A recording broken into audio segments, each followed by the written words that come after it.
जय गुरुदेव। अनंत कोटि ब्रह्मांड नायक सदगुरुदेव के चरणों में कोटि कोटि प्रणाम। गुरुदेव बाबा रामदेव जी महाराज, गुरुदेव गुरु गणेश नाथ जी महाराज, गुरु दत्तात्रेय जी महाराज, गुरु गोरक्षनाथ जी महाराज और नवनाथों को कोटि कोटि प्रणाम वंदन। सभी के चरणों में प्रणाम करते हुए मैं गुरु गीता का दूसरा अध्याय आपको सुना रहा हूँ। प्रेम से सुनना, और ताकि जीवन में जितना भी कार्य है, पहले अध्याय में आपने यही समझा कि गुरु के बिना साथ लिए या गुरु को प्रणाम किए बिना सुनना करना सब क्रिया जो भी लगती है सब व्यर्थ है। इसलिए हम सार्थक कब होगी? जब गुरुदेव का ध्यान करें और हम कार्य करें। तो गुरुर्वे शरण्यं गुरुर्वे शरण्यं गुरुर्वे शरण्यं गुरुर्वे शरण्यं गुरुर्वे शरण्यं गुरुर्वे शरण्यं गुरुर्वे शरण्यं गुरुर्वे शरण्यं। नमामि शंभु पुरुषं पुराणं, नमामि सर्वज्ञं पारभवं, नमामि रुद्रं प्रभुमक्षयं तं, नमामि सर्वं शिरसा नमामि। गुरुर्वे शरण्यं गुरुर्वे शरण्यं गुरुर्वे शरण्यं गुरुर्वे शरण्यं। कहते हैं कि शिव और गुरु एक ही हैं और दोनों का भाव एक ही है। और महादेव ने यही प्रथम भाग में कहा कि गुरु का यजन ही मेरा यजन है पार्वती। और एक भजन की कड़ी मैंने सबसे पहले बोली भी थी, कितनी अच्छी कड़ी है। हृदय में महागौरी लक्ष्मी, कंठ शारदा माता है, जो भी मुख से वचन कहे वो वचन सिद्ध हो जाता है, वचन सिद्ध हो जाता है। हे गुरु ब्रह्मा, हे गुरु विष्णु, हे शंकर भगवान आपके चरणों में, हे गुरुदेव प्रणाम आपके चरणों में, हे गुरुदेव प्रणाम आपके चरणों में, आपके चरणों में। जय गुरुदेव शंभु शंकर। अब भगवान माता पार्वती को संवाद में समझा रहे हैं दूसरे अध्याय में। ये अध्याय को आप हृदय जानना, 3 भागों में, जैसे शरीर का 3 हिस्सा सत रजतम ब्रह्मा विष्णु महेश, उसी प्रकार गुरु गीता के 3 अध्याय को तीनों हिस्सा जहाँ आज का स्थान आपको हृदय स्थान समझना है गुरु गीता का। कि बड़ा इसमें आपको पता चलेगा कि गुरु गीता है स्वयं सिद्ध है और गुरु गीता को करने से ही सिद्धियां प्राप्त हो जाती है। और मूढ़ बुद्धि वाले इंसान को ये कभी प्राप्त नहीं हो सकता। कि इतना कीलित भी है कि अगर मैं कह दूं और कोई अनाचारी इंसान सुने, उसको वो बुद्धि में जाएगी नहीं। क्योंकि जब तक महादेव मेरा विषय नहीं है, विषय कैसा है कि महादेव कहने वाले इसमें ये बातें आपको अंतर में ये ध्यान रखना है कि ये बातें माता पार्वती को महादेव बता रहे हैं और कितनी गोपनीय करके बता रहे हैं। और किलित किस लिए हो गई? ऐसा नहीं कि सार्वजनिक है, सार्वजनिक नहीं है। सार्वजनिक अर्थ ये समझिए कि सामने पड़ी है। इसका अर्थ ये नहीं कि वो आपके जीवन में उतर जाए। गुरुमुखी के बिना आप कितना ही सुन लें, कितना ही उसका यजन कर लें, कहीं भी लेके जाएं, आपका वो जीवन फलित नहीं होता, ना ज्ञान फलित होता है जो गुरु गीता का है। पात्रता के बिना ये जीवन में आती नहीं है, ना उतरती है। अनाचारी इंसान इसके लायक नहीं है। तो सुनिए, दूसरे अध्याय में भगवान कहते हैं, ये बड़ा श्लोक अच्छा है इसलिए मैं आपको सुना देता हूँ, बाकी मैं हिंदी बता रहा हूँ सबको। ब्रह्मानंदम परम सुखदम केवलम ज्ञान मूर्ति, द्वंद्वातीतम गगन सदृशम तत्वमदादि लक्ष्यम, और एकम नित्यम विमलम चलम सर्व सिद्धादि भूतम भावातीतम त्रिगुण रहितम सद्गुरुम तम नमामि। कहते हैं कि जो ब्रह्मानंद स्वरूप है, जो परम सुख देने वाले हैं, जो केवल ज्ञान स्वरूप हैं, सुख दुख शीत उष्ण आदि द्वंद्वों से रहित, आकाश के समान सूक्ष्म और सर्वव्यापक हैं, तत्वमसि आदि महावाक्यों के लक्ष्यार्थ एक हैं, नित्य हैं, मल रहित हैं, अचल हैं, सर्वबुद्धियों के साक्षी हैं, भावना से परे हैं, सत्य रज तम तीनों गुणों से रहित हैं। ऐसे श्री सद्गुरु जी को मैं प्रणाम करता हूँ। और कहते हैं श्री गुरुदेव के द्वारा उपदिष्ट मार्ग से मन बुद्धि शुद्ध करनी चाहिए। कहते हैं इसका अर्थ ये होता है कि गुरुदेव जो भी वाक्य बोलते हैं उससे स्वतः ही आपकी बुद्धि मल रहित हो जाती है, स्वतः ही आपकी जो मलिन भावनाएं उसका नाश होने लगता है। जो कुछ भी अनित्य वस्तु अपनी इंद्रियों की विषय हो जाए उनका खंडन निराकरण करना चाहिए। आपको लगता है कि जीवन में ये गलतियां हैं, उसका निराकरण आपको धीरे धीरे गुरु ज्ञान से करते रहना चाहिए कि गुरुदेव ने ये निषेध किया है, ये मना किया है।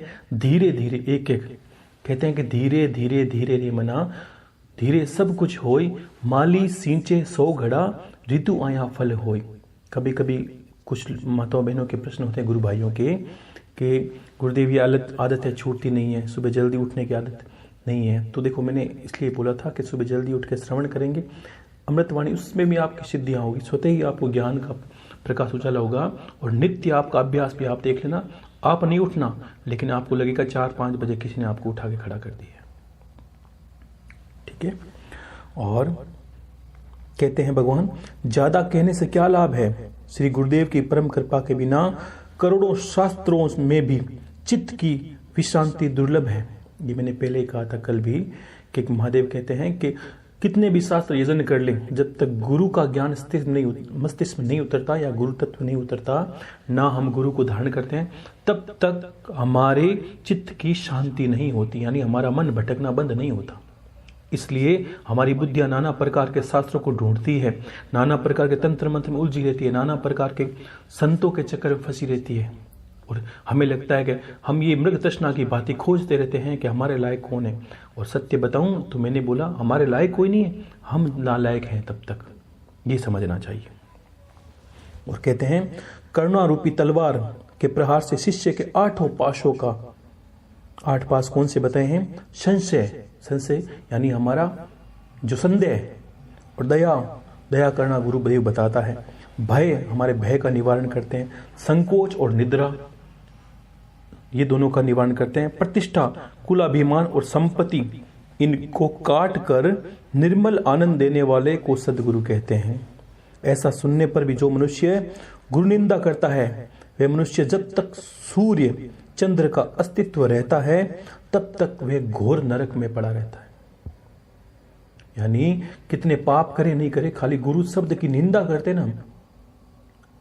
कि अब देखा कई लोग, देखो आज मैंने एक, आप समझ गए होंगे कि आप अंतर में सोच लेना कि आज कभी भी गुरु की चर्चा करते हैं ना, घर में भी काफी प्रश्न है नहीं, मुझे ये भी पता है कि होता क्या है कि जब भी हम चर्चा करते हैं तो ऐसे विषय आते हैं कि कोई सुनना भी नहीं चाहता कभी कभी, और कोई आपको हो सकता है इस बात पर लताड़ दे, कुछ कह दे, इसका भी प्रश्न आएगा आगे।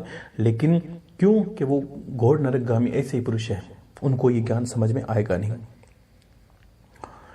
कहते हैं गुरु के समक्ष हुंकार शब्द से जो बोलता है, गुरुदेव को तू कहकर बोलता है, उसे निर्जन मरुभूमि में ब्रह्म राक्षस बनना पड़ता है।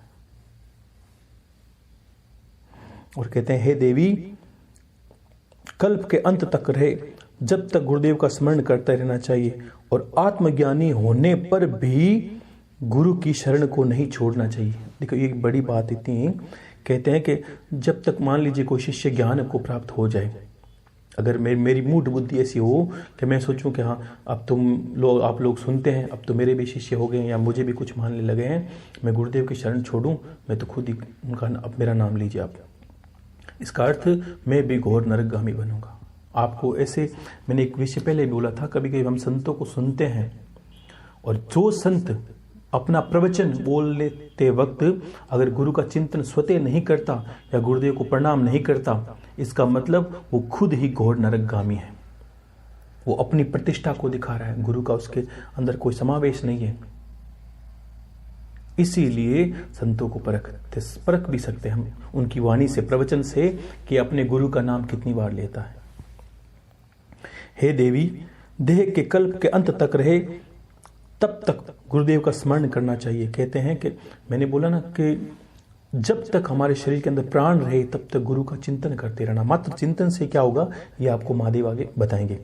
और कहते हैं आत्मज्ञानी होने के बाद भी गुरु की शरण नहीं छोड़नी चाहिए, और गुरुदेव के समक्ष प्रज्ञावान शिष्य को कभी हुंकार शब्द से नहीं बोलना चाहिए और कभी भी असत्य नहीं बोलना चाहिए कि असत्य का सहारा लेकर गुरु की चरण में चले जाएं, गुरु से कुछ छुपा दें, गुरु हमारी कामना कुछ हो इसलिए भी गुरु धारण कर रहे हैं, ऐसा नहीं करना चाहिए। क्योंकि ये मार्ग असत्य का है नहीं, आपको नहीं अच्छा लगता तो नहीं करना होता है। क्योंकि इससे ये होता है कि हम कम से कम पाप के भागी तो नहीं बनेंगे, चला के पाप मोल लेना ये है। गुरुदेव के समक्ष हुंकार से नहीं बोलना चाहिए और ये बता दिया है गुरुदेव को तू कहकर भी नहीं बोलना चाहिए। और निर्जन मरुभूमि में वो मनुष्य राक्षस बना होता है। सदा और सर्व अवस्थाओं में अद्वैत की भावना करनी चाहिए, परंतु गुरुदेव के सामने द्वैत की भावना कभी नहीं करनी चाहिए। देखो अद्वैत क्या है, नाना प्रकार के ज्ञान, सभी अवस्थाओं में अद्वैत की भावना करनी चाहिए, परंतु गुरु के सामने यानी गुरु को अपना और अपने शरीर में धारण करते हुए ये जानने गुरु और मैं एक ही हैं, ऐसा भावना आपको करनी चाहिए। उनके सामने अद्वैत की भावना नहीं रखनी कि मैं अलग हूं और गुरु अलग हैं, ऐसा नहीं रखना। जब तक दृश्य प्रपंच की विस्मृति न हो जाए तब तक गुरुदेव के पावन चरणाविंद की पूजा अर्चना करनी चाहिए। जब तक शरीर में सामर्थ्य है तब तक गुरुदेव के चरणों को कभी नहीं छोड़ना चाहिए। ऐसा करने पर कैवल्य पद की प्राप्ति होती है, इसके विपरीत करने वाले को नहीं। एकमात्र इंसान नित्य खाली गुरु की चरण पादुका की पूजा करे। इसका अर्थ ये समझनी चाहिए कि गुरु ने उसको कितनी बड़ी पदवी दी है, उसके ना यजन करने पर भी उसके स्वतः सब कुछ कार्य हो जाते। उसको अपने कार्य को ये समझना चाहिए कि मैं कार्य कर क्या रहा हूं। संपूर्ण तत्वज्ञ की यदि गुरु का त्याग कर दे और मृत्यु के पश्चात महान विषय हो जाता है, अगर बहुत बड़ा ज्ञानी हो जाए तो भी अगर गुरु का त्याग कर दे, अब मुझे गुरु की क्या आवश्यकता है, अब तो मैं ज्ञानी हूं, अब तो मैं अपना खुद का गुजारा कर सकता हूं, लोगों को ज्ञान दे सकता हूं, गुरु की पदवी प्राप्त कर सकता हूं, तो भी वो विक्षेप को प्राप्त हो जाता है। ये कौन, महादेव कह रहे हैं। हर बात के पीछे आपको ये ध्यान रखना है, ये सिर्फ महादेव की बातें हैं और कितने गूढ़ की बातें वो पार्वती माता को बताते हैं। हे देवी, गुरु के रहने पर आप कभी का उपदेश नहीं देना चाहिए। जब तक गुरु जीवित हैं या गुरु शरीर के अंदर विराजमान है तब तक शिष्य को कभी उपदेश नहीं देना चाहिए। इस प्रकार उपदेश देने वाला भी ब्रह्म राक्षस बन जाता है। जब तक गुरु आदेश नहीं करे कि हाँ आप भी उपदेश कीजिए, आप भी ज्ञान को फैलाएं, तब तक उपदेश नहीं देना चाहिए। ऐसा नहीं 10 दिन हमने सुना, हमारी बुद्धि पक्की नहीं, हमने लोगों को उपदेश करना शुरू कर दिया। क्यों कि वाणी में वो सिद्धि नहीं आएगी, तब तक लोग सुनेंगे नहीं आपको। और सिद्धि आएगी यानी गुरुदेव आदेश करेंगे, तब अगर मैं यहाँ बैठा या गुरुदेव का नाम बोल लेके बोलूँ हाँ आप अब लोगों को उपदेश कीजिए, तो लोग उस वक्त आपको सुनना शुरू कर देंगे, अन्यथा नहीं सुनेंगे पहले जब तक गुरु का आदेश नहीं होता। और कहते हैं कि गुरु के आश्रम में नशा नहीं करना चाहिए, टलना चाहिए। दीक्षा देना, व्याख्यान करना, प्रभुत्व दिखाना और गुरु को आज्ञा देना, ये सब निषेध है पार्वती। गुरु के आश्रम में छप्पर पलंग नहीं बनाना चाहिए, अपने बराबर या गुरु जहां शयन करते हो उसके बराबर कभी नहीं बैठना चाहिए। गुरुदेव के सम्मुख पैर नहीं पसारने चाहिए कभी भी। शरीर के भोग नहीं भोगने चाहिए, अन्य लीलाएं भी कभी नहीं करनी चाहिए। गुरुदेव की बात सच्ची हो या झूठी, परंतु उसका कभी उल्लंघन नहीं करना चाहिए। ये नहीं बुद्धि दिखानी होती कि गुरुदेव आप झूठे बोल रहे हैं, आप सच्चे बोल। ये बुद्धि, मैंने कहा बुद्धि का प्रयोग। गुरु क्यों बनाया है आपने? इसलिए बनाया है कि अब जो गुरु करेंगे वो होगा, और फिर अपनी बुद्धि दिखा के ज्ञान को दिखाना ये झूठ बोलना हो गया, या ये हो गया कि गुरुदेव की बातों का उल्लंघन करना हो जाता है। और कहते हैं जो द्रव्य गुरु ने नहीं दिया हो उसको कभी भी नहीं करना चाहिए, या भय भोग नहीं करना चाहिए। अगर गुरु कुछ खाने पीने को जब तक ना कहे या ना कहे बोले आपको, तब तक उनके सामने भोजन भी नहीं करना चाहिए। गुरुदेव के दिव्य द्रव्य को या कोई भी वस्तु गुरुदेव अगर दे दे आपको, मिट्टी उठा के भी, तो भी आपको गरीब शिष्य की भांति ग्रहण करना होता है।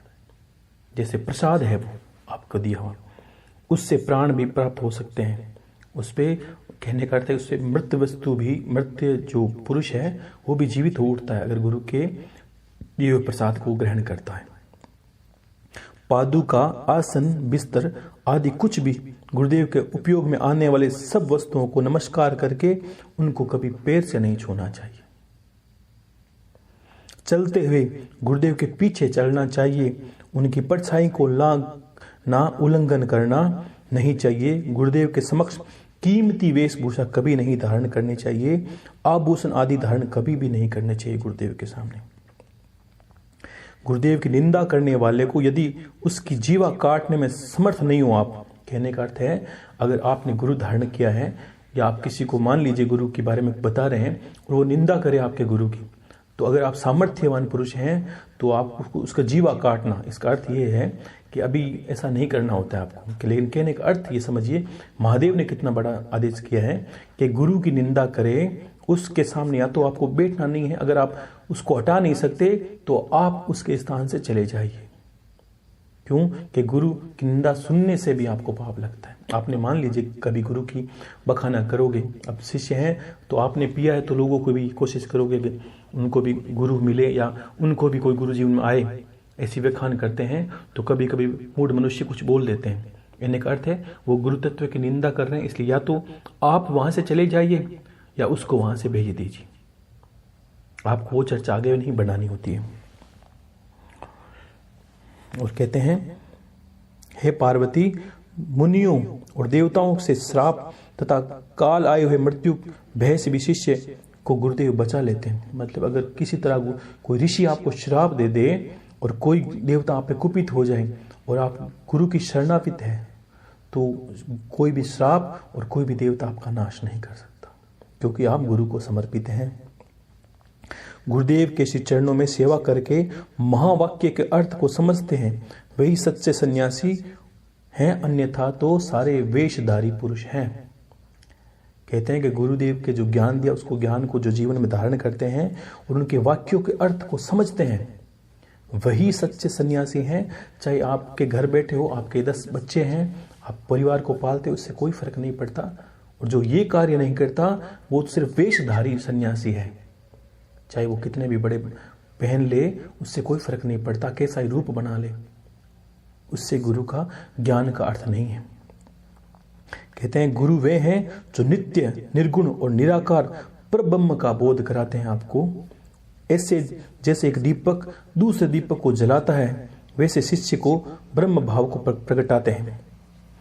यानी जो शिष्य को ब्रह्म ज्ञान की बातें बताते हैं, जो जीवन को आपके एक ज्ञान रूपी दीपक की भांति प्रज्वलित करते हैं और आपको भी ऐसा बना देते हैं। मैंने एक बोला था अमृतवाणी में कि गुरु क्या है।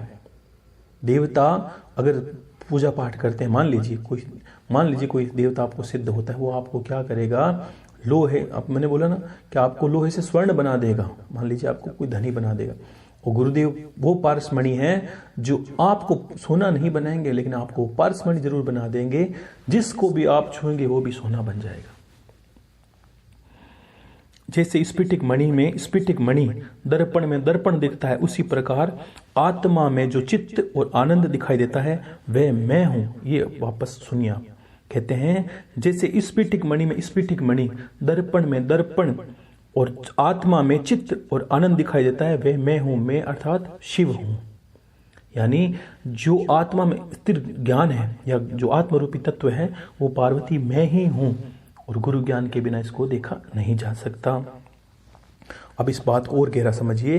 कहा है महादेव ने, हृदय में अंगुष्ठ मात्र परिणाम वाले चैतन्य पुरुष का ध्यान करना चाहिए। अब देखो ये ब्रह्म ज्ञान की 2 लाइनें, इसको आराम से सुनना। कि हृदय में अंगुष्ठ मात्र परिणाम वाले चैतन्य पुरुष का ध्यान करना चाहिए। एक अंगूठे के आकार की ज्योति को या एक पुरुष का ध्यान करना चाहिए। मैंने बोला ध्यान मूलम गुरु मूर्ति, यानी हृदय में ध्यान किया जाता है, अंगूठे मात्र एक ज्योति देखनी होती है और वो भाव स्फुरित होता है, वह मैं तुम्हें कहता हूं कि इसको करने से होता क्या है। ऐसा ध्यान करना कि हृदय में स्थान किसका है, गुरु। गुरु क्या है, गुरु शिव है। गुरु ही शिव है और शिव ही गुरु है। यही बात शुरू हुई थी और कहा है कि हृदय में अंगुष्ठ मात्र, अंगूठे के बराबर एक ज्योति, एक पुरुष को देखना होता है और सोचना है कि वो मैं हूं। अब ये बताते हैं आपको ब्रह्म ज्ञान कैसे मिलता है इससे। मैं अजन्मा हूं, ये ध्यान करना। ध्यान का अर्थ क्या है, मैं अंदर ज्योति हूं हृदय में, वो मैं हूं, और मैं हूं क्या, मैं अजन्मा हूं, मैं अमर हूँ, मेरा आदि नहीं है और मेरी मृत्यु भी नहीं है। मैं निर्विकार हूँ और मैं चिदानंद रूप हूँ। मैं अणु से भी छोटा और महान से भी महान हूँ। ये बातें आत्म तत्व की है, आत्मबोध की है कि ध्यान के अंदर हमें ये ध्यान करना होता है कि ध्यान का अर्थ क्या है कि अंदर प्रवेश करना। और महादेव ये बातें किस तरह समझा रहे हैं, गीता में भी भगवान कृष्ण ने यही कहा था कि जो चैतन्य है वो मैं हूँ। इसका अर्थ ये नहीं कि मैं कृष्ण ही हूँ, ये कोई जरूरी नहीं है।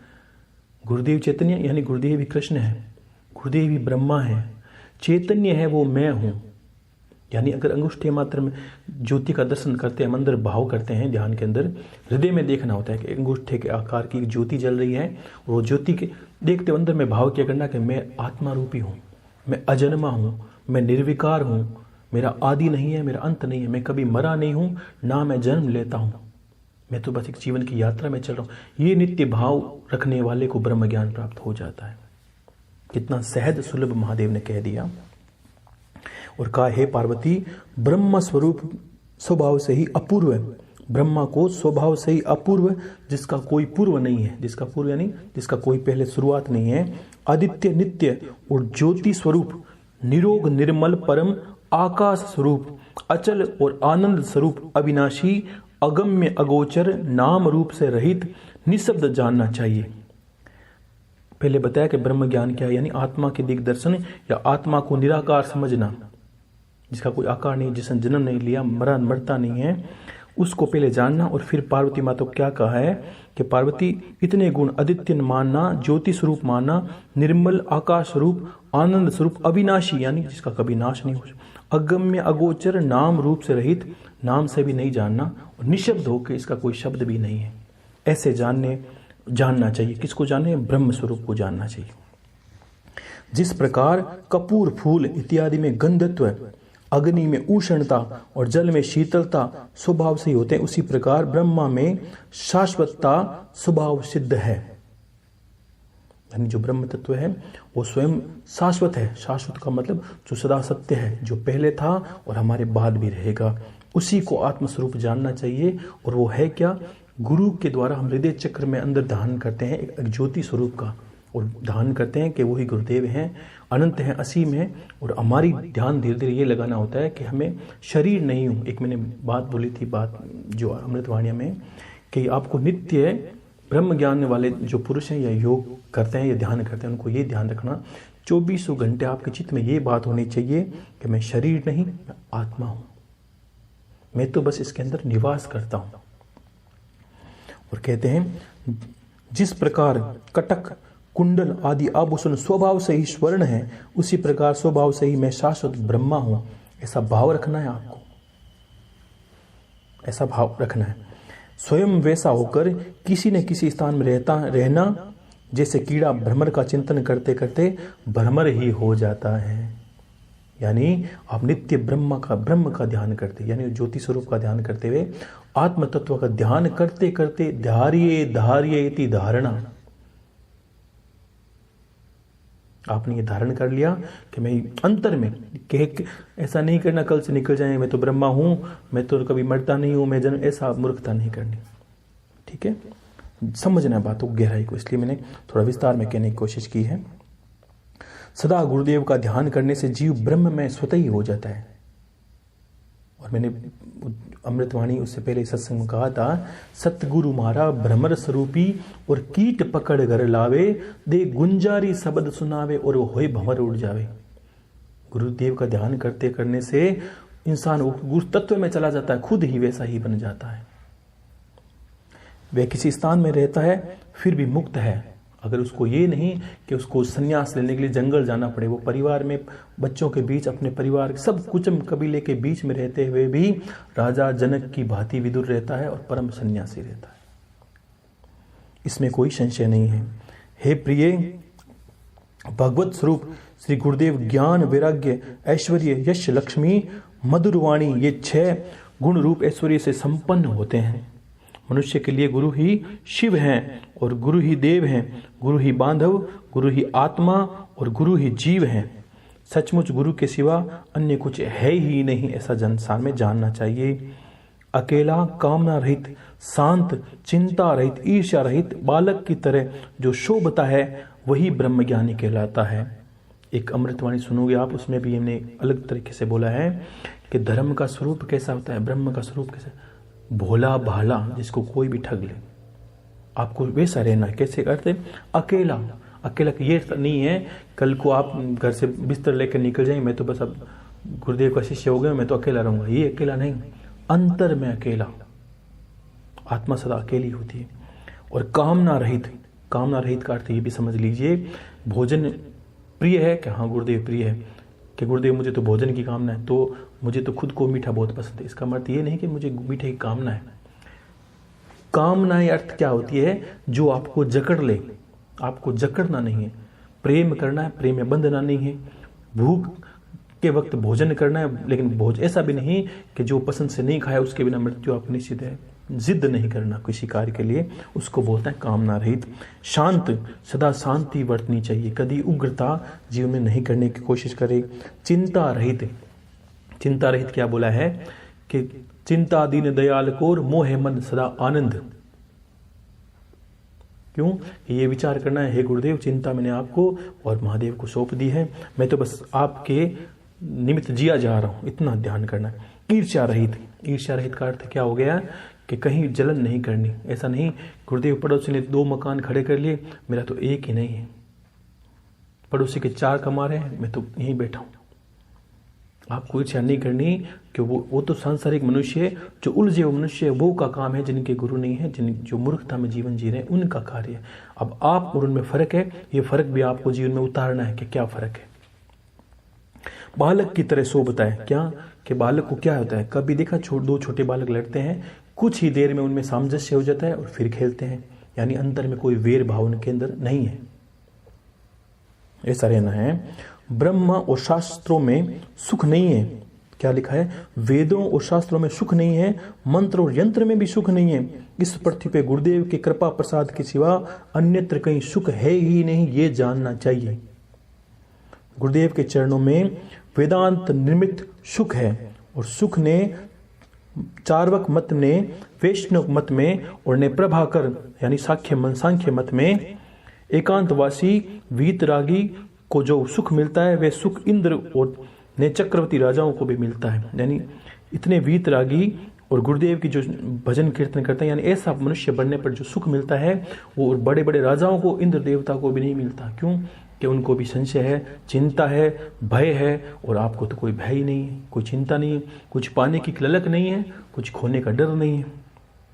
बस एकांतवासी वीतरागी मुनि को भी सुख नहीं मिलता, वह सुख इंद्र और नए चक्रवर्ती राजाओं को मिलता है। कहते हैं हमेशा ब्रह्म रस का पान करके जो परमात्मा को तृप्त हो गया है वह मुनि यानी इंद्र को भी गरीब मानता है, राजाओं की तो बात ही क्या है। यानी जो ब्रह्म रस का पान करे, यानी जो ब्रह्म ज्ञान अभी जो बताया वैसा रहना शुरू करे, अपने आप को जीवन में इस तरह डाले, तो उस परमात्मा स्वरूप उस आत्मा की तृप्ति होती है। यानी वो आत्मा इतना तृप्त हो जाता है किसी शरीर में रहते हुए, उस तृप्ति को इतना इंद्र भी उसके सामने गरीब महसूस करता है। और मोक्ष की आकांक्षा करने वाले को गुरु भक्ति खूब करनी चाहिए। जिसको ये लगता है कि मुझे मोक्ष कैसे मिले, मोक्ष यानी मैंने पहले बता दिया था कि कामनाओं से विरक्ति, और गुरुदेव की भक्ति करते करते स्वतः ही आपको लगेगा नहीं ये तो नहीं सही, हो गया तो अच्छा, मिले तो अच्छा, नहीं तो और कोई बात नहीं। तो ये भावना आते आते आपके मोक्ष की प्राप्ति हो जाती है। और लिखा है गुरुदेव के वाक्य की सहायता से जिसने ऐसा निर्भय निश्चय कर लिया कि मैं और एक अद्वितीय हूं, और उसी अभ्यास में जो रत रहता है उसके लिए अन्य वनवास का सेवन आवश्यक नहीं है, और क्योंकि अभ्यास से ही एक क्षण में समाधि लग जाती है, उसी क्षण में जन्म जन्म के पाप नष्ट हो जाते हैं। कहने का अर्थ है गुरुदेव के जो वाक्य है पर निश्चय कर और अपने आप को अद्वितीय मान लिया और ऐसा ब्रह्म का अभ्यास कर लिया कि मैं ऐसा हूं, तो क्या होता है कि उसको कभी भी शीशी क्षण समाधि लग सकती है, और 24 घंटे में 15 मिनट 10 मिनट। और समाधि लगने का अर्थ है कि आपके समस्त जीवन में समस्त जीवों के या समस्त जन्मों के पापों का नाश समाधि वाले पुरुष को स्वतः हो जाता है। और कहते हैं गुरुदेव की सत्व गुणी होकर विष्णु रूप में जगत का पालन करते हैं, यानी गुरुदेव ही विष्णु हैं जो जगत का पालन करते हैं, ऐसे भावना रखनी होती है। रजोगुणी होकर ब्रह्म रूप में जगत का सर्जन करते हैं और तमोगुणी होकर शंकर बन के ही वो संसार का संहार करते हैं। उनका दर्शन पाकर उनके कृपा प्रसाद से सर्व प्रकार की आसक्ति छोड़कर एकाकी और शांत होकर रहना चाहिए। जो जीव इस जगत में सर्व में आनंद में और शांत होकर सर्वत्र विचरता है उस जीव को सर्वज्ञ कहते हैं, यानी वो सब जगह विराजमान है आत्म रूप में। अपनी आत्मा को सब की आत्मा में एक जैसा स्वरूप समझना चाहिए। सर्वज्ञ का अर्थ क्या है? जो सब जगह ईश्वर का दर्शन करे, प्रहलाद जी की भांति जीव जीव में, वृक्ष में, पशु पक्षियों में, हर जगह ईश्वर का दर्शन करे। वो ऐसा पुरुष जहां रहता है वह स्थान ही पुण्य तीर्थ बन जाता है। वो कहीं जाके रहे, वो खुद लोगों ने बोला गुरुदेव सिद्धाश्रम, ऐसा पुरुष बन जाइए आप जहां रहोगे वहीं सिद्धाश्रम आएगा, आपको जाना नहीं सिद्धाश्रम ईश्वर वहां आ जाएगा आपके। तुम्हारे सामने मैंने मुक्त पुरुषों का लक्षण कहा है पार्वती। हे प्रिय मनुष्य, चाहे चारों वेद पढ़ ले, वेद के 6 अंग पढ़ ले, आध्यात्म शास्त्र आदि अन्य सर्व शास्त्र पढ़ ले, फिर भी गुरु के बिना ज्ञान नहीं मिल सकता। यानी इतना जो तो गुरुदेव इतने लोगों को इतना जो पढ़ेगा उसके साथ क्या होगा कि वो एक मात्र शिक्षार्थी रहेगा। आज कभी कभी हमने देखा है कि धर्म के नाम पर कुछ संत आपस में झगड़ते हैं, हर बात पर ये कहते हैं शास्त्रों में ये लिखा है इसलिए ऐसा नहीं करना चाहिए, शास्त्रों में ऐसा नहीं। यानी वो सिर्फ एक शिक्षक की भांति है, उनके ज्ञान नहीं उतरा जीवन में। क्योंकि गुरुदेव को धारण करने से ऐसी मूड भरी बातें या ऐसे ऊंच नीच के भाव कभी जीवन में आते नहीं हैं। शिव जी की पूजा में जो रत हो या विष्णु की पूजा में रत हो, परंतु गुरु तत्व के ज्ञान से रहित हो, वह सब व्यर्थ है। अगर कोई कहते मैं तो बस शिव को पूजता हूँ, अन्य ने कुछ नहीं, बस दिन रात शिव शिव करता हूँ, तो कुछ भी नहीं हो सकता। विष्णु करता हूँ तो भी कुछ नहीं हो सकता। गुरुदेव की दीक्षा के प्रभाव से सब कर्म फल सफल हो जाते हैं और गुरुदेव की समाप्ति रूपी परम लाभ से अन्य सर्व लाभ मिलते हैं। जिसका गुरु नहीं वह मूर्ख है, इंसान है संसार में। इसलिए सब प्रकार के प्रयत्न से अनासक्त होकर शास्त्र की माया जाल छोड़कर गुरुदेव की ही शरण लेनी चाहिए। ज्ञान रहित मिथ्या बोलने वाले और दिखावट करने वाले गुरु का त्याग कर देना चाहिए। ज्ञान रहित अर्थ अगर वेशभूषा देखकर हम गुरु बनाते हैं, ऐसे गुरु को नहीं बनाना चाहिए।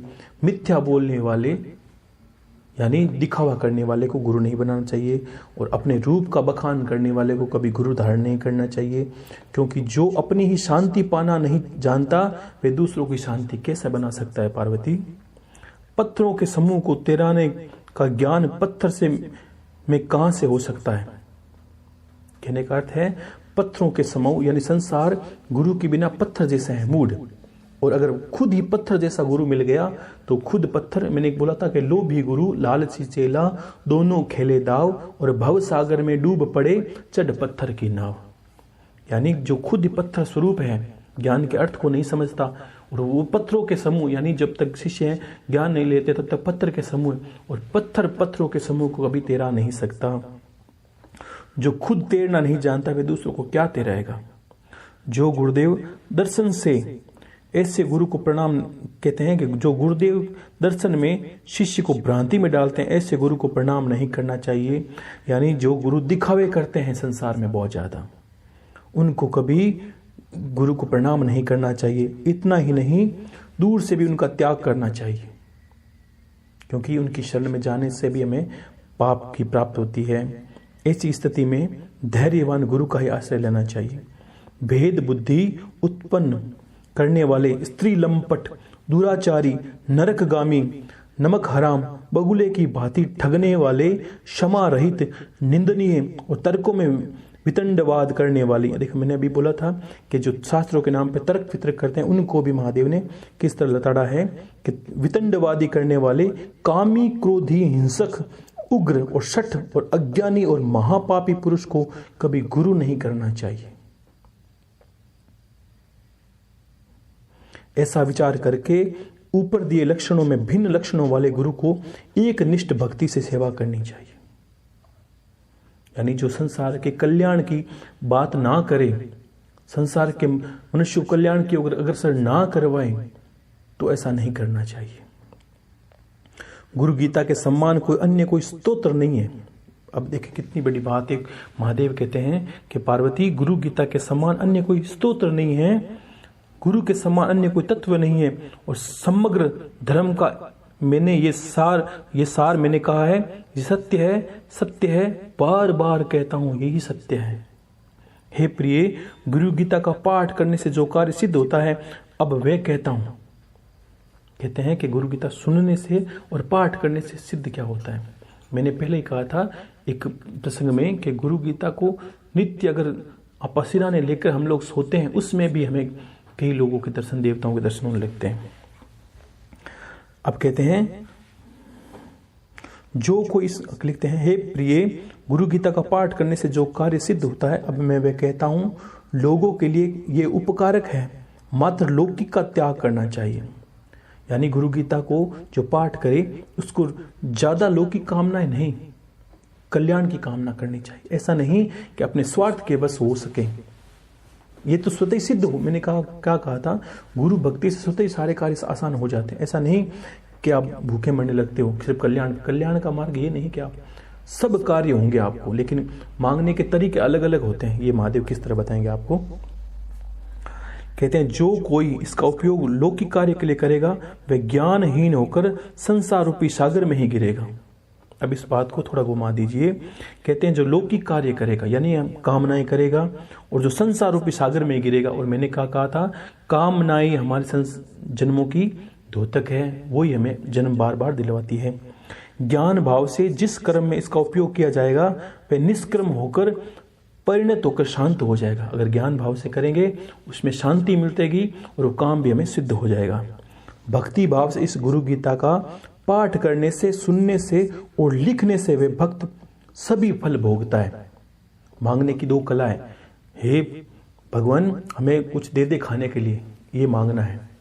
हे भगवान, हमें उससे ज्यादा दे दे, ये मांगना नहीं, ये ईर्ष्या है। हमें इससे ज्यादा दे दे, वो ईर्ष्या है। हे भगवान, हम सुखी और स्वस्थ रहें, ये मांगना है। हे भगवान, ये बीमार पड़ जाएं, ये नहीं मांगना होता है। मांगनाओं में कला होती है। अब लिखा है, हे देवी, गुरु गीता को नित्य भाव पूर्वक हृदय में जो धारण करो, और महाव्याधि दुखी लोगों को सदा आनंद में इसका जप करना चाहिए। कहने का अर्थ कितना बड़ा क्या है कि जो व्याधि युक्त इंसान है, मैं पहले कहता था, अब भी कह रहा हूं, कि जिनकी उम्र 60 से ऊपर हो चुकी है, वो नित्य गुरु गीता का एक अध्याय को सुने, पढ़े या लिखे या कुछ भी करें, चाहे 4 लाइन ही पढ़े, नित्य पढ़े, और अपने सिरहाने लेके रोज सोएं। आप हजारों कार्य करते हो, फोन पे इतनी चीजें देखते हो, पूरी दुनिया जानती है। कभी ज्ञान की इतना सी नित्य सोने से पहले ये कार्य आपको नित्य करना। और जिनको महाव्याधि है, कैंसर आदि रोग हैं या बड़े बड़े रोग हैं, वो नित्य अगर गुरु गीता का श्रवण करें या सुने या पढ़ें, उससे भी उसकी महाव्याधियों से छुटकारा मिलता है। ये महादेव कहते हैं स्वयं, कितनी बड़ी बात है। अगर कोई ऐसा वैसा कहता तो आप संशय करते, सोचिए महादेव स्वयं कहते हैं ये बात। और कहते हैं, हे देवी, इस गुरु गीता का नित्य हृदय में धारण करो, और महाव्याधि दुखी वाले लोग जो सदा आनंद से इसका जप करना चाहिए। और हे प्रिय, गुरु गीता का एक एक अक्षर मंत्र राज है। एक तो है मंत्र और एक है मंत्रों में राजा, यानी मंत्र राज। अन्य जो विविध मंत्र है उसका 16वां भाग भी नहीं है। यानी दुनिया में कुछ लोगों ने बोला, गुरुदेव मैं सब सत्य कर लूं, मैं वो कर लूं। अब क्या कहा महादेव ने कि जो गुरु गीता का पाठ करता है उसके सामने वो 16वां हिस्सा नहीं है। तो फिर देखिए, हे देवी, गुरु गीता के जप में अनंत फल मिलता है। गुरु गीता सर्व पाप को हरने वाली है और दारिद्र्य का नाश करने वाली है। आपको कुछ मांगना नहीं, फिर भी आपके पास सारी वस्तु आएगी। ये गुरु गीता की सिद्धि है। मांगा इससे जाता है जो मनुष्य होते हैं, देवों को तो भावनाओं से पता चल जाता है कि हमारे घर में भोजन है कि नहीं। गुरु गीता अकाल मृत्यु को रोकती है देवी, सब संकटों का नाश करती है, यक्ष राक्षस भूत चोर और बाघ व्याधि का घात करती है। अगर जिस घर में गुरु गीता का श्रवण हो और जो पढ़ने वाले जो हैं माताएं भाई बहन, अगर वो नित्य इसका पाठ थोड़ा जोर जोर से करें तो देखो यक्ष राक्षस भूत और कोई भी तरह की घात इस पर नहीं लगा सकता, तंत्र तो दूर की बात है। क्योंकि गुरु गीता, मैंने पहले कहा था कि गुरु गीता पढ़ने वाले के घर पर देवता नित्यवास करते हैं, क्योंकि गुरु गीता को सुनना सिर्फ देवों का कार्य है। इंद्र आदि को इनके ये बहुत पसंद है।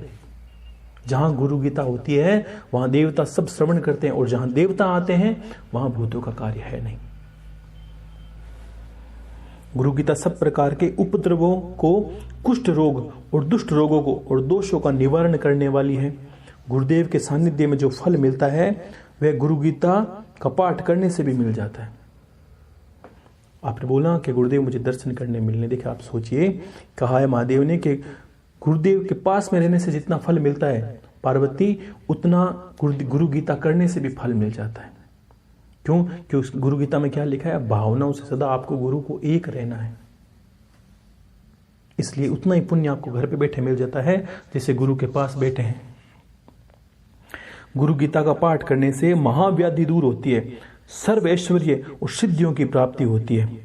मोहन में अथवा वशीकरण में इसका पाठ स्वयं ही करना चाहिए। आपको लगता है कि कुछ इसमें है, इसमें देख आप मान लीजिए कि जो ज्योतिष वगैरह करते हैं और जो अन्य और भी पाठ करते हैं, उनको नित्य इनका गुरु गीता का पाठ करना चाहिए, चाहे 4 पेज ही पढ़े। क्यों?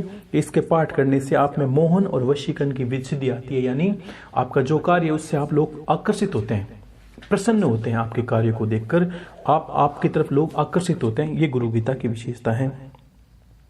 गुरु गीता का पाठ करने पर सर्व प्राणी स्वतः ही मोहित हो जाते हैं और बंधन से मुक्त होकर मुक्ति भी मिलती है उनको। देवराज इंद्र को वह परम प्रिय है और राजा उसके वश हो जाता है। देवराज जब हम करते हैं, भगवान इंद्र को भी अत्यंत प्रिय है, और राजा तक हो तब भी गुरु गीता को पढ़ने से सभी लोग मोहित हो जाते हैं। गुरु गीता का पाठ शत्रु का मुख बंद करने वाला है। अगर हमने ऐसी काम ना कर दी, हमारे इस तरह के शत्रु हैं, आपको घात नहीं करनी, अंतर में ईश्वर स्वतः देख लेता है और सभी शत्रुओं का मुख बंद करने वाला है। गुणों की वृद्धि करने वाला है, दुष्कृत्यों का नाश करने वाला है और सत्कर्म में सिद्धि देने वाला है। और कहा है इसका पाठ असाध्य कार्यों की सिद्धि कराता है। असाध्य कार्यों का अर्थ समझिए कि जो हमारे कार्य फंसे पड़े कहीं भी नहीं होते, नित्य गुरु गीता के एक अध्याय सोने से पहले 100 कार्य करते हैं। कुछ गुरु भाई जी ने कहा, इससे प्रसन्न थे कि किसी ने कहा मुझे ये थोड़ा समय कम मिलता है। आप सब कार्य करते हो, ये तो बहुत कम समय मांगा है मैंने, कि इसका पाठ करने से असाध्य कार्यों की सिद्धि होती है और 9 ग्रहों का भय भी नहीं रहता। 9 ग्रहों के दोष रहित हो जाते हैं और दुस्वप्न का नाश होता है और सुस्वप्न में फल की प्राप्ति होती है। बुरे सपने नहीं आते, सपने में कुछ आदि व्याधि जो गलत चीजें वो नहीं दिखती। हे शिवे, गुरु गीता शास्त्र मोह को शांत करने वाला है, बंधन से वे परम मुक्त करने वाला है और स्वरूप ज्ञान का भंडार है। व्यक्ति जो जो अभिलाषा करके गुरु गीता का पठन चिंतन वे निश्चय करके प्राप्त होता है। अगर ये पठन और चिंतन करे, गुरु गीता का श्रवण भी करे और अंदर में कोई कामना हो, वो भी उसकी पूरी होती ही होती है। महादेव कहते हैं, हे गुरु गीता नित्य सौभाग्य और पुण्य फल देने वाली है, तीनों पापों आदि व्याधि और उपाधि का शमन करने वाली है। वह गुरु गीता सब प्रकार की शांति करने वाली है, बंध्या स्त्री को सुपुत्र देने वाली है। कुछ माताओं ने कहा कि संतान प्राप्ति का मंत्र दे दीजिए। अब ये सुन लीजिए कि गुरु गीता का पाठ करने से ही सब तरह की समस्याएं नाश होता है, समस्याओं का। बंध्या स्त्री को पुत्र की प्राप्ति होती है और सधवा यानी विधवा स्त्री वेधवे का निवारण करने वाली और सौभाग्य की वृद्धि देने वाली होती है। यानी जो विधवा स्त्री है, अगर इसका श्रवण और पठन करे तो उसको जीवन में भी सौभाग्य की प्राप्ति हो। किस तरह की? कि उसको जीवन में कभी रोग संताप या दुख नहीं सताता और आने वाला जन्म उसका सौभाग्यपूर्ण होता है। वह गुरु गीता आयुष, आरोग्य, ऐश्वर्य और पुत्र पौत्रादि की वृद्धि करने वाली है, वंश बढ़ने वाला होता है इससे। और कोई विधवा निष्काम भाव से इसका जप और पाठ करे उसको निश्चित ही मोक्ष की प्राप्ति होती है। ये पार्वती सदा सत्य है, सत्य है, सत्य है, और बार बार कहता हूं ये सत्य है। कोई विधवा स्त्री इसका पाठ करे तो उसको मोक्ष की प्राप्ति होती ही होती है। आगे कहा है, यदि वह विधवा सकाम होकर जप करे तो अगले जन्मों में उसको संताप हरने वाले सौभाग्य प्राप्त होने होता है, और सब दुख भय विघ्न संताप का भी उसके नाश होता है। इस गुरु गीता का पाठ सब पापों का शमन करता है, धर्म, अर्थ और मोक्ष की प्राप्ति करता है। इसके पाठ से जो जो आकांक्षा की जाती है वे अवश्य ही सिद्ध हो जाती है। अगर नित्य करता रहे तो 4-6 महीने में उसको लगेगा मेरी कोई कामना ही नहीं बची गुरुदेव, सभी कार्य हो रहे हैं। यदि कोई इस गुरु गीता को लिखकर उसकी पूजा करे तो उससे लक्ष्मी की और मोक्ष की प्राप्ति होती है, और विशेष उस हृदय में सर्वदा गुरु भक्ति उत्पन्न हुई रहती है। शक्ति के, सूर्य के, गणपति, शिव के और पशुपति मतवादी इसका पाठ करते हैं। वे सत्य है, सत्य है, इसमें कोई संदेह नहीं। यानी इतने देव भी नित्य गुरु गीता का पाठ करते हैं। बिना आसन किया हुआ जप नीच कर्म को प्राप्त होता है। ये मैंने पहले ही बता दिया था कि आसन हमेशा गुप्त रखना है, कोई आसन को स्पर्श नहीं करे, और बिना आसन के आपको जप नहीं करना है, क्योंकि पृथ्वी में गुरुत्वाकर्षण बल की क्षमता होती है, वो आपकी जप की ऊर्जा को अंदर समेट लेती है। इसलिए आसन करना चाहिए, और आसन के बिना जप नहीं करना चाहिए। और किस तरह का आसन हो ये महादेव आगे बताएंगे। और कहते हैं, यात्रा में, युद्ध में, शत्रुओं के उपद्रव में और गुरु गीता का जप पाठ करने से विजय मिलती है। अगर यात्रा में आप कहीं जाते हैं और गुरु गीता साथ ले जाते हैं, थोड़ी देर में जब भी समय मिलता पढ़ते रहते हैं, तो यात्रा आपकी निश्चित सफल होती है। आपको लगता है कि इष्ट और देवता स्वयं जहां गए वो स्वतः ही सामने आगे चले आ गए हमारे। और कहते हैं, मरण काल में जप करने से मोक्ष मिलता है। अगर कोई मृत्यु के समय गुरु गीता का किसी को पाठ करवाए, पास में बैठकर सुनाए, तो उसको निश्चय ही मोक्ष मिलता है।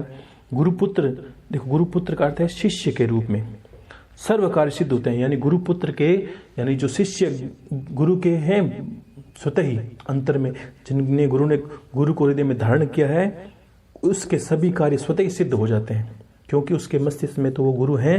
और वो फिर पाठ करता ये सोचता है कि मैं अपने गुरुदेव को ही सुना रहा हूं, तो उसके सब कार्य सिद्ध होते हैं। इसमें कोई संदेह नहीं है।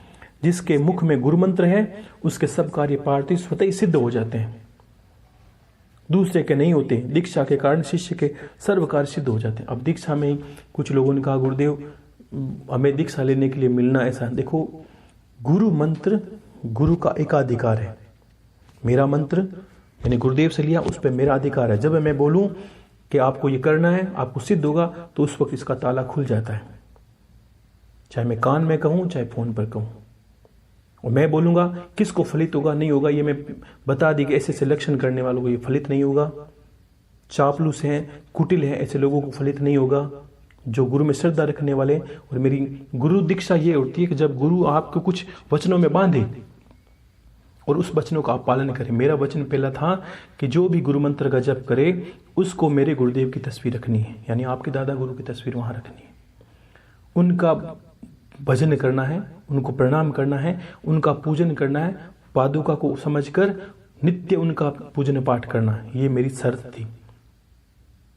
मुझसे मैं नहीं मिलूंगा, मुझसे नहीं मिलना, ये मेरी दूसरी शर्त थी। तब आपको गुरु मंत्र फलित होगा, सुनते रहिए। ये गुरु के कुछ वचन होते हैं। जहां भी हम पाठशाला में जाते हैं तो कुछ नियम होते हैं गुरु के, अब उस नियमों पे चलना होता है आपको। जब गुरु कहेगा तब मिलना है, जो गुरु कहे जो कार्य करना है। मैंने कहा आप गुरुदेव को पूजते हो तो निश्चित आपके मेरा सारा ज्ञान आपके अंदर चला जाएगा। अब जितनी मैंने कहा, जितनी आपकी भक्ति होगी गुरुदेव की उतनी शक्ति होगी। ये मैंने बांध रखा था वचनों में, उस वचनों का आपको पालन करना है। और इसी को गुरु दीक्षा बोला है, क्योंकि गुरु जब दीक्षा देता है कुछ वचनों में बांधता है। मैंने मंत्र खुला दे दिया तो वचनों में बांध दिया कि वो कार्य करोगे तब वो मंत्र फलित होगा, अन्यथा आपको फलित नहीं हो सकता। ये गुरु दीक्षा है। और तत्वज्ञ पुरुष संसार रूपी वृक्ष की जड़ नष्ट करने के लिए 8 प्रकार के बंधन, संशय, दया, भय, संकोच, निंद्रा, प्रतिष्ठा, कुलाभिमान और संपत्ति, इनकी निवृत्ति करने के लिए गुरु गीता रूपी गंगा में सदा स्नान करते रहते हैं। स्वभाव से ही सर्वथा शुद्ध और पवित्र ऐसे महापुरुष जहाँ रहते हैं उसमें तीर्थ में देवता स्वयं विचरण करते हैं, यानी जो गुरु का ध्यान चिंतन करते हैं स्वतः ही उस घर में देवता चले आते हैं। ये अर्थ नहीं है कि आपको देव को अलग से बुलाना है। घर में गुड़ रखोगे तो मक्खियां तो स्वतः ही आएगी। वैसे ही गुरु गीता उस गुड़ की भांति है, सभी देवताओं को परम प्रिय है, क्योंकि उस वक्त आप महादेव माता पार्वती के संवाद की बातें कर रहे हो, तो सभी देवता इसको सुनने के लिए लालायित रहते हैं। सभी गुरु तत्व तो सुनते हैं जब आप गुरु गीता करते हो, और अंदर में करते वक्त ये भाव करना है गुरुदेव को सुना रहा हूं। नित्य एक वहां रखिए पूजन में, नित्य एक पेज पढ़िए तो भी पढ़िए, और जोर से पढ़ना है, थोड़ा थोड़ा, ऐसा नहीं उसको मंत्र नहीं है जो धीरे पढ़े, जोर से पढ़ना है। स्तोत्र पाठ और कथा या स्तोत्र जो भी ग्रंथ पढ़ते हैं या गीता पढ़ते हैं उसको हमेशा जोर से पढ़ना चाहिए। आसन पर बैठे हुए, लेटे हुए, खड़े रहते, चलते हुए, हाथी या घोड़े पर सवार, जागृत अवस्था में, सुसुप्त अवस्था में जो पवित्र ज्ञानवान पुरुष इस गुरु गीता का जप पाठ करते हैं उनके दर्शन और स्पर्श से ही पुनर्जन्म नहीं होता।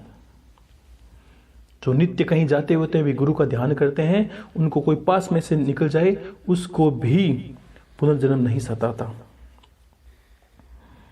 और कहते हैं पार्वती, हे देवी, कुश और दुर्वा के आसन पर सफेद कंबल बिछाकर उसके ऊपर बैठकर एकाग्र मन से इसका गुरु गीता का जप करना चाहिए। अन्य भी कोई जप करें आप, तब आपको देखो कुशा और दुर्वा और सफेद कंबल, कभी भी गुरु का पाठ करते हुए, अन्य पूजा करते हुए, एक तो काला वस्त्र आपको नहीं रखना आसन के रूप में, लाल रख सकते हैं, सफेद रख सकते हैं। कुशा ये क्या करते हैं, हमारे पृथ्वी के जो गुरुत्वाकर्षण बल को तोड़ते हैं बीच में, ठीक वैसे ही जैसे लकड़ी करंट को काटती है उसी प्रकार ये आसन हमारी ऊर्जा को भूमिगत होने से रोकते हैं। ऐसे आसन रखने चाहिए। और सामान्यतः सफेद आसन उचित है, परंतु वशीकरण में लाल आसन आवश्यक है। हे प्रिय, शांति प्राप्ति के लिए वशीकरण नित्य पद्मासन बैठकर जप करना चाहिए। शांति प्राप्ति के लिए या वशीकरण में, वशीकरण का अर्थ क्या होता है, हम किसी को वश में करें, और इसका अर्थ ये होता है हम मोहन इतने ज्यादा आकर्षक हो जाएं कि स्वतः ही हमारी ओर लोग आकर्षित हो जाएं। जब आपको ऐसी भावना रखनी है, याद मैंने बोला था कि कोई ज्योतिष वगैरह इस तरह कार्य करते हैं, जब उसको लगता है मुझे लोगों से ज्यादा कार्य करने हैं, लोग मेरे पास ज्यादा आए, ऐसे कार्य होते हैं, तब उसी सफेद आसन पर लाल कपड़ा बिछा दीजिए और गुरु गीता या गुरु मंत्र वही जप करना है जो आपको बताए गए हैं। चाहे जो भी पाठ करें उस वक्त उस पर लाल कपड़ा बिछाना है, अन्यथा सफेद कपड़े पे ही आप जप कर सकते हैं। कपड़े के आसन पर बैठकर जप करने से दारिद्र्य आता है। इसका अर्थ क्या है कि सीधा अगर हमने कपड़ा बिछा, आसन के ऊपर लाल कपड़ा लगाते हैं अलग बात है, सीधा लाल कपड़ा लगाकर या कोई भी कपड़ा बिछाकर जप करते हैं, कपड़ा हमारे गुरुत्वाकर्षण बल को नहीं रोकता, इसलिए हमारे जीवन में दारिद्र्य आ जाता है। पत्थर के आसन पर रोग होता है, भूमि पर बैठ के जप करने से दुख आता है, और लकड़ी के आसन पर किए हुए जप से निष्फल हो जाता है जप। ठीक है। और काले मृगचर्म और दर्भासन पर बैठकर जप करने से ज्ञान सिद्धि होती है।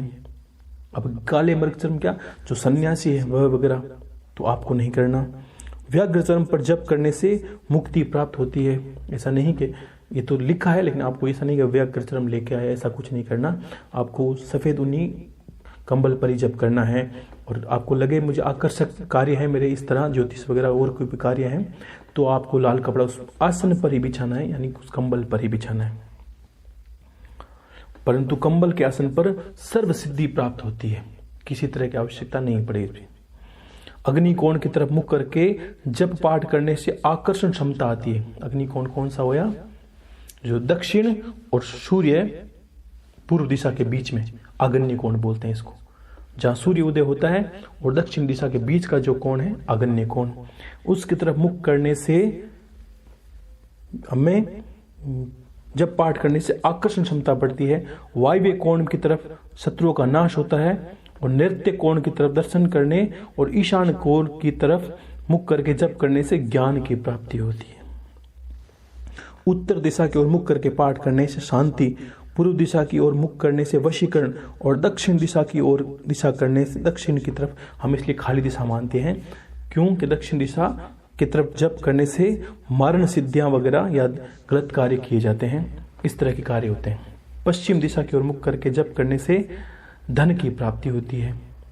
ठीक है, तो ये गुरु गीता का दूसरा अध्याय है जो आपको समझ में आ गया होगा, और इस तरह आप भक्ति करें। और ज्ञान को मथना होता है, जब तक हम गुरु को हृदय में धारण नहीं करते तब तक ज्ञान नहीं ठहरता। और गुरु के प्रति अनंत समर्पण से ज्ञान गुरु और चित्त चेला, आपको चित्त से जब सुनते हैं तो ज्ञान स्वतः ही जो गुरु ने दिया है वो हमारे अंदर ठहरने लगता है।